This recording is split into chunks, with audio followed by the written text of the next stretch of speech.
Bonjour à tous, on se retrouve aujourd'hui pour une vidéo un petit peu particulière, hop là, puisque ça va être une vidéo avis sur les différents jeux qui ont été présentés sur la chaîne. On me demande souvent donc des vidéos, enfin qu'est-ce que je pense des jeux après avoir joué après X parties. Je me suis dit du coup pourquoi pas faire une petite vidéo avis, voilà, donc vous avez l'habitude de me voir maintenant, donc il n'y a pas de surprise par rapport au live. Alors, on va commencer directement par Glory. Je crois que c'est le premier jeu que j'ai fait. Peut-être pas, remarque, c'est peut-être le deuxième, mais peu importe.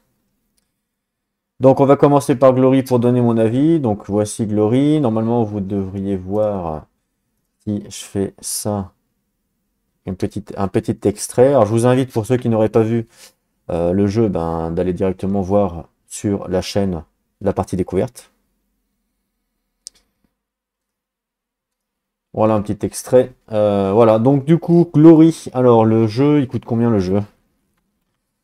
Je sais pas. Le jeu, il coûte 58 euros. 50. Allez, on va dire 60 euros environ. Voilà, 60 euros. Matériel, bon, c'est standard, il n'y a rien de folichon. Moi, pourquoi j'ai acheté ce jeu-là en premier? Alors, pourquoi j'ai acheté ce jeu-là, en fait, tout court? C'est parce que, déjà, c'est le thème. Le thème me plaisait. Glory, un jeu de chevalier. On n'en a pas, enfin, j'en ai pas dans ma ludothèque. Et je me suis dit, bah, ça peut être vraiment sympa de tester ce jeu-là. De base, je suis plus trop attiré par les jeux avec les bots, avec des bots, c'est-à-dire que des Eurogames. En ce moment, j'en fais plus trop parce que j'en ai un peu marre de devoir toujours me battre contre des bots. Et puis une fois qu'on a gagné contre les bots, et ben après on n'a plus envie de jouer quoi, du coup. Donc du coup, c'est vrai que ces jeux-là, j'en achète plus trop. Là, c'était vraiment l'exception. Et c'est vraiment parce que c'est le thème qui m'avait plu en premier abord. Et d'ailleurs, c'est un des points forts du jeu pour moi. C'est vraiment le thème où on a un chevalier, on essaye de le monter, entre guillemets, on fait des tournois, et puis on essaye de monter. Et ça, c'est vraiment ce qui m'a dit achète le jeu, quoi. Donc, en termes d'avantages, entre guillemets, donc le thème pour moi, c'est un point fort du jeu. Il y a également plusieurs modes de jeu, donc ça, c'est plutôt appréciable aussi. C'est-à-dire qu'on peut jouer en PVP, en PVE, vous pouvez jouer, même avec l'IA, vous avez plusieurs modes de jeu, donc deux ou trois. Et le point fort du jeu, vraiment, c'est les tournois où vous essayez de battre d'autres adversaires. Donc c'est vraiment intéressant de ce côté-là. Après, il y a aussi des points négatifs, puisque quand on fait un combat justement en tournoi, c'est forcément un lancer de dés. Il n'y a pas il y a pas d'autre façon. Donc qui dit lancer de dés dit au hasard, dit hasard évidemment. Alors même si effectivement on peut, avec les tuiles, avec les ressources, tout ça, on peut essayer de dompter entre guillemets ce hasard. Même avec ça, on est quand même dépendant du jet de dés.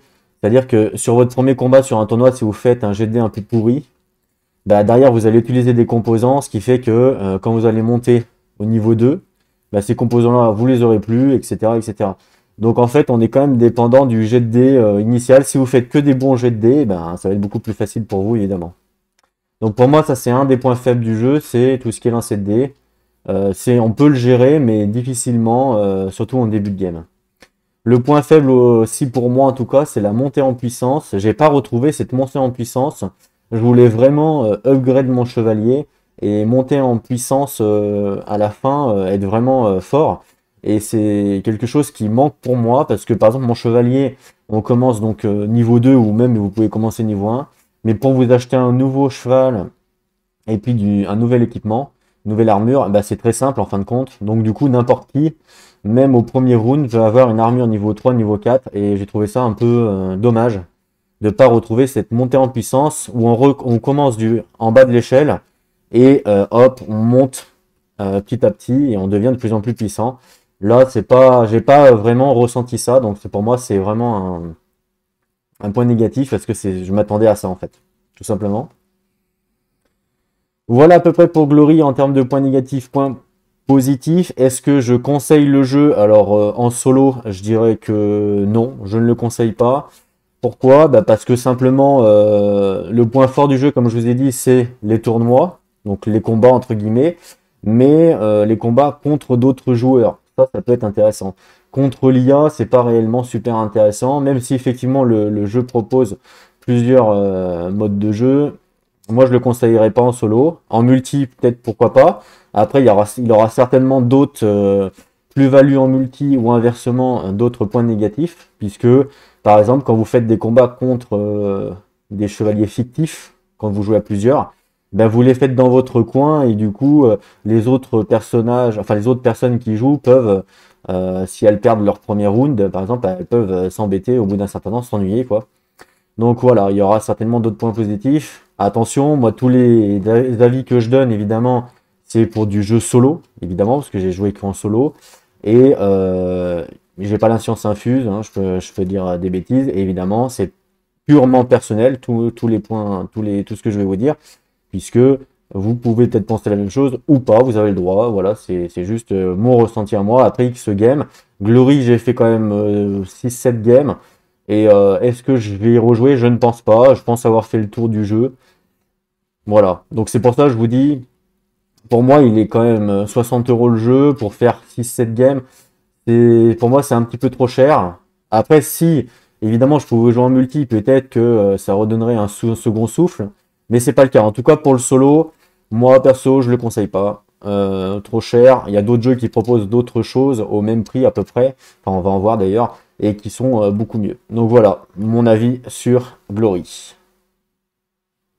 Ensuite, on va passer à Dune. Puisque, alors... On va passer à Dune puisque Dune c'était le deuxième jeu. Je vais vous mettre pareil un petit extrait. Hop là, voilà, d'autres toujours pareil. Si vous voulez aller voir la vidéo, vous pouvez, hein, c'est sur la chaîne. Donc Dune. Alors pourquoi j'ai acheté Dune déjà? Alors Dune, faut savoir qu'il coûte 50 francs, 50 euros. Pourquoi j'ai acheté Dune? J'ai acheté Dune parce que il y avait deux IA. Et comme je vous ai dit, de toute façon, j'achète plus trop de jeux avec des IA. Mais comme là, il y avait deux IA, je me suis dit, bah, ça peut être intéressant de tester le jeu avec deux IA, parce que c'est du jamais vu, hein. Jusqu'à maintenant, tous les jeux avec deux IA, c'était une variante fan-made, hein, comme Projet Gaia, par exemple. Et c'est vrai que je me suis dit, bah tiens, pourquoi pas tester, il peut y avoir du coup du challenge, et pourquoi pas tester. Alors, donc Dune, c'est le point fort du jeu pour moi. Déjà, le premier point fort du jeu, c'est le deck building. Deck building qui est quand même assez présent. Ça, c'est vraiment pas mal. On a aussi les interactions avec les combats, ça c'est vraiment sympa. Après le reste, c'est du poste d'ouvrier standard, hein, il n'y a rien de folichon. Mais vraiment, cette mécanique deck building mélangée au poste d'ouvrier, bah, j'ai trouvé ça assez sympa quand j'ai découvert la mécanique. C'est pas quelque chose qu'on trouve souvent. Donc franchement, j'ai bien aimé cette mécanique-là. Après, le jeu, dans l'ensemble, il est sympa. Ce que j'ai trouvé en point négatif, c'est ce manque comment dire, de combo entre guillemets avec les cartes. Vous savez, quand on a un deck building, on aime bien faire un maximum de combos, un maximum de calculs.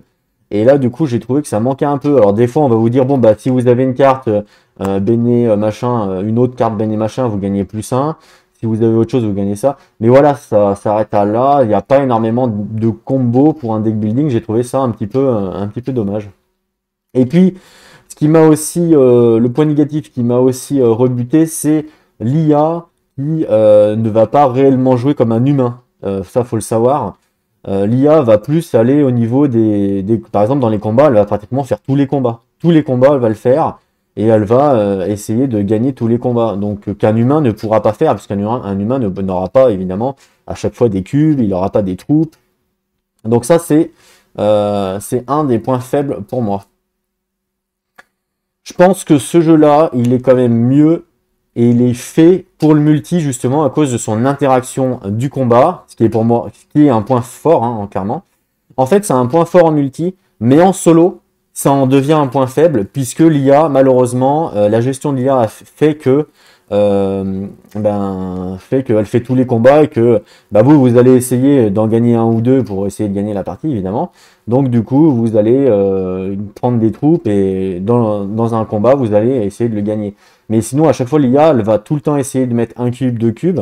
Donc vous pouvez pas vous dire bon bah je mets qu'un cube par exemple. Parce que ça marchera pas. Ça marchera quand vous jouez en partie avec des joueurs, mais pas avec l'IA. C'est un peu le problème. Donc le point positif d'un côté pour le multi n'est pas réellement un point positif pour le solo, justement. Voilà pour Dune. Est-ce que donc je le conseille? Je suis mitigé parce que j'ai envie de dire, le jeu coûte pas très cher. Voilà, 50 euros, franchement, c'est pas très cher. J'ai dû faire, ouais, pareil que Glory, hein, entre 6 et 8 games. D'ailleurs, il y en a une autre que je vous mettrai sur la chaîne, qui était intéressante d'ailleurs. Vraiment, là, c'est ce côté deck building qui ressort, qui ressort, quoi, et c'est ça qui est vraiment sympa.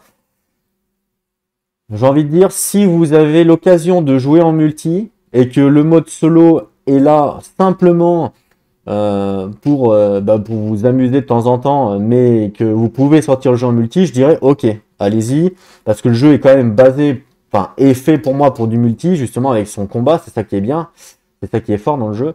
Donc je vous dis, ok, allez-y. Si vous comptez jouer que du solo et jamais en multi, je dirais, pour l'instant, dans l'état actuel, je dirais non. Après, je sais qu'il va y avoir des extensions, donc peut-être avec les extensions, ça va peut-être changer. Mais pour l'instant, dans l'état actuel, je dirais non. Que du solo, non. Parce que ça apporte pas quelque chose de bien. Justement, avec les IA, c'est pas folichon. D'ailleurs, je crois même que quand vous jouez à deux joueurs, il y a une IA. Donc, est-ce que j'ai pas essayé, hein, du coup, vu que moi je suis solo. Est-ce que du coup, pareil, est-ce que c'est limité à deux joueurs plus une IA? Est-ce que c'est plus intéressant quand on commence à être trois joueurs? Mais je pense que plus on est nombreux et plus ce jeu devient intéressant. Donc, si vous avez l'intention de le jouer de temps en temps en solo et que de temps en temps vous pouvez faire des parties multi avec vos potes, je vous dis allez-y, pourquoi pas, ça reste un bon jeu en multi. Par contre, si vous jouez only solo, que solo comme moi, perso, je ne le conseillerais pas. Pour l'instant, en tout cas, avec sans les extensions. Après, à voir au niveau des extensions, ce qui sort pas, quoi. Donc voilà pour Dune, vous avez un petit peu mon ressenti. Pour l'instant, sur les deux jeux que j'ai testés sur la chaîne, malheureusement, si c'est que pour du solo, je ne vous le conseille pas tous les deux. Mais en même temps, c'est pas, ce que je vais dire n'est pas révolutionnaire, puisque ce sont des jeux faits et créés pour le multi à la base. Donc c'est normal que ça soit pas folichon en solo, quoi. Voilà pour ça. On va passer au dernier. Donc dernier qui est les ruines de Narak. Hop, alors les ruines de Narak. Je vais vous mettre également un petit extrait. Voilà.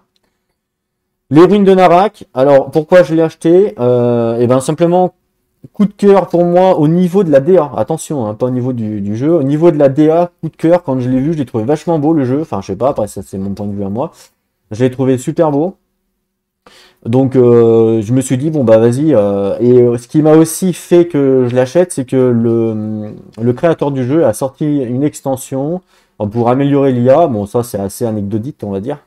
Mais il a sorti une extension pour jouer en campagne solo. Donc je me suis dit tiens, allez, pourquoi pas tester, pourquoi pas le prendre, la DA me plaît et l'auteur a encore travaillé sur son jeu, il a sorti une extension et une campagne solo. Bon vas-y, on va tester ça.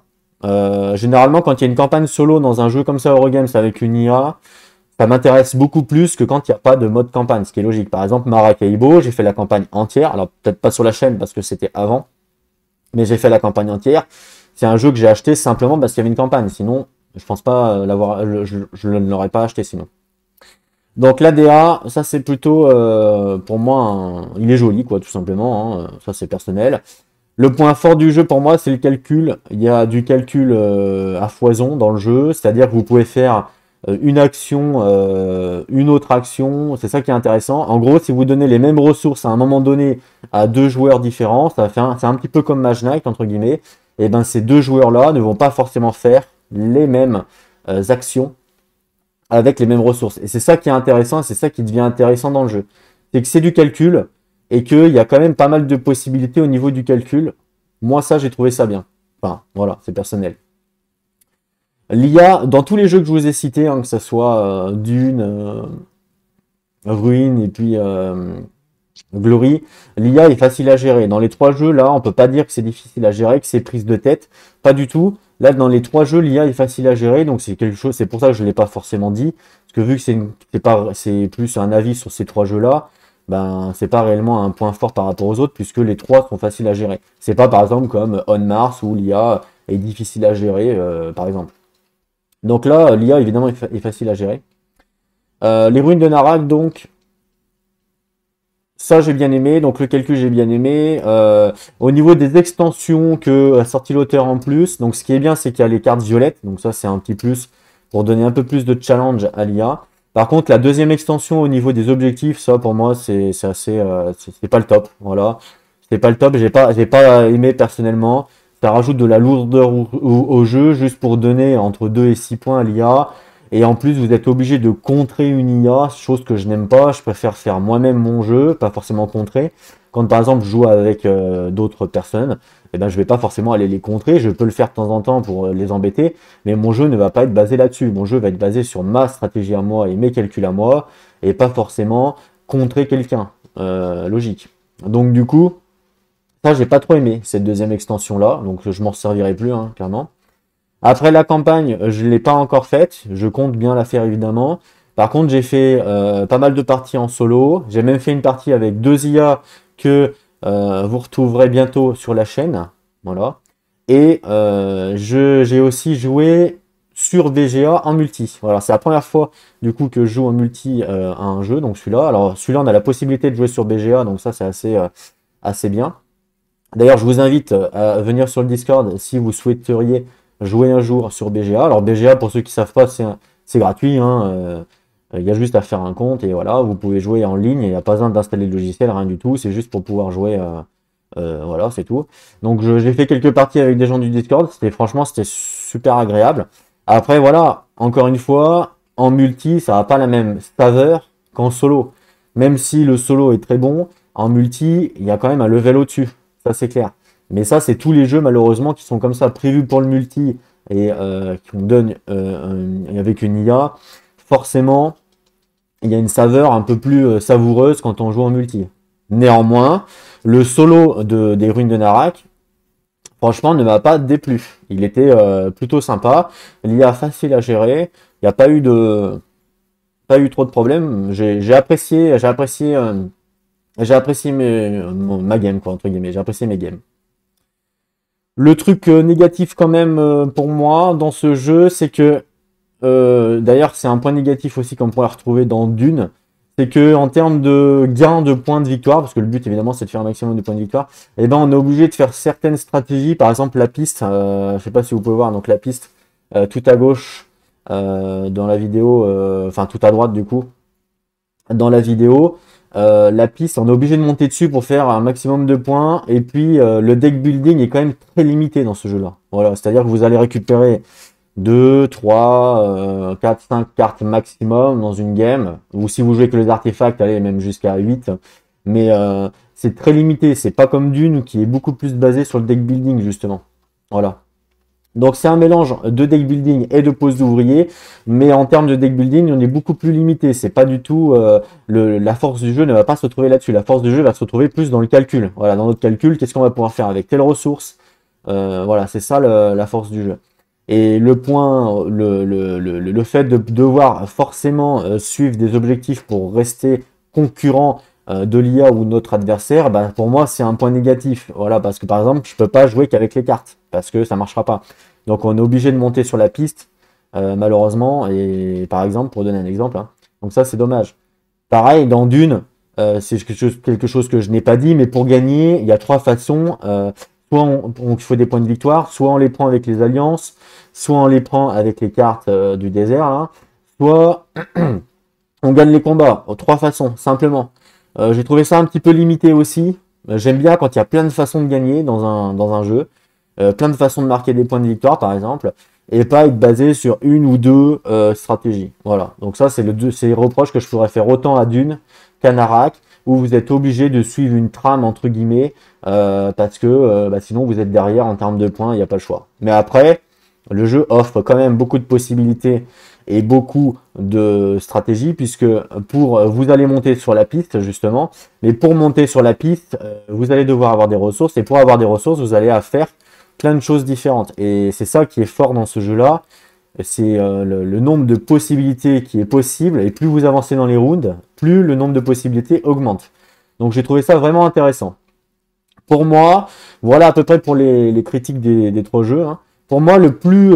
alors, j'ai pas dit le prix aux ruines. Les ruines, c'est 59 euros. Donc, entre les trois jeux, on a à peu près pareil. 10 euros de moins, par exemple, pour Dune. Pour moi, si vraiment je devais en conseiller en solo, hmm, ça serait plus les ruines. Plusieurs raisons à ça. La première, c'est que si vous aimez le calcul, bah, vous allez être servi, clairement. Et puis, en plus, il y a une campagne solo. C'est pour ça que je vous dis plus les ruines. Donc, en fait, et simplement, je conseillerais les ruines parce qu'en termes de rejouabilité, pour moi, c'est au-dessus. Voilà, c'est au-dessus. Je suis à 5-6 parties en solo sur ruines. Je l'ai dû en faire 2 ou 3 en multi sur BGA. Pour le même prix que les autres à peu près, alors que les autres, le solo je pense pas y revenir, à moins qu'il y ait une extension plus tard, mais ça m'étonnerait. Glory j'y retournerai pas. Dune c'est possible mais avec une extension, sans extension je pense pas que j'y retournerai. Alors que Narak ça me dérange pas d'y retourner, parce que je sais que ma game ne va pas être la même tout le temps, vous voyez. Il y a cette rejouabilité là qui vient parce qu'il y a les calculs. Donc je sais par exemple que je vais jouer, je peux jouer avec des cartes, je peux jouer avec ci, je peux avec ça. Alors que dans Dune, j'ai pas eu cette impression-là. Dans Dune, par exemple, Glory, j'en parle pas, hein. Glory, il est en dessous pour moi.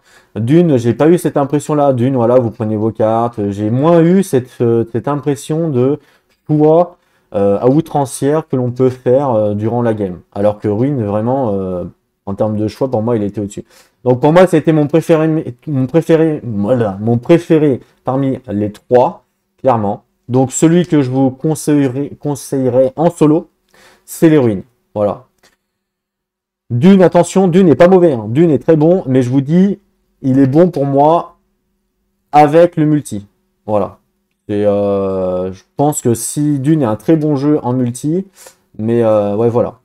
Donc voilà à peu près pour mon avis. J'espère en tout cas que cette vidéo vous aura fait plaisir, puisque c'est la première fois que je fais ça. Si ça vous plaît, bah, peut-être que je pourrais recommencer plus tard. N'hésitez pas à me laisser des commentaires, à me dire. Alors c'est très rapide hein, comme vidéo. Le but c'est pas de faire une vidéo qui dure 3 heures évidemment. Et je donne quelques points positifs, quelques points négatifs. J'essaye en tout cas, j'essaye d'argumenter. Donc c'est un exercice qui n'est pas forcément facile à faire. C'est la première fois que je le fais. Donc soyez un petit peu indulgents. Et puis voilà. De toute façon, je vous ai dit à peu près ce que j'avais sur le cœur. Et c'est la vérité hein, quand j'ai joué à ce jeu-là. Vous allez retrouver sur la chaîne donc d'autres vidéos bientôt de Dune, des ruines, parce qu'il y a des games que j'ai filmés et que je n'ai pas encore mis. Voilà, et puis simplement, donc numéro 1 pour moi, ça serait les ruines, numéro 2, Dune, et numéro 3, Glory. Et si je devais vous en conseiller un à acheter, ça serait les ruines. Dune à acheter seulement si vous jouez, si vous comptez jouer en multi avec. Et Glory, pour moi, c'est pas à acheter. Voilà, je vous le dis clairement. Pour moi, que ce soit un multi en solo, c'est pas acheté. Donc Glory 0, Dune multi, pour moi c'est le top. Et les ruines multi et solo, il est pas mal. Donc voilà. J'espère en tout cas que ça vous a fait plaisir. On se retrouve donc très bientôt pour de nouvelles aventures et de nouvelles vidéos. En attendant, prenez soin de vous et n'oubliez pas, mais je joue à vos jeux. Allez, à plus tout le monde.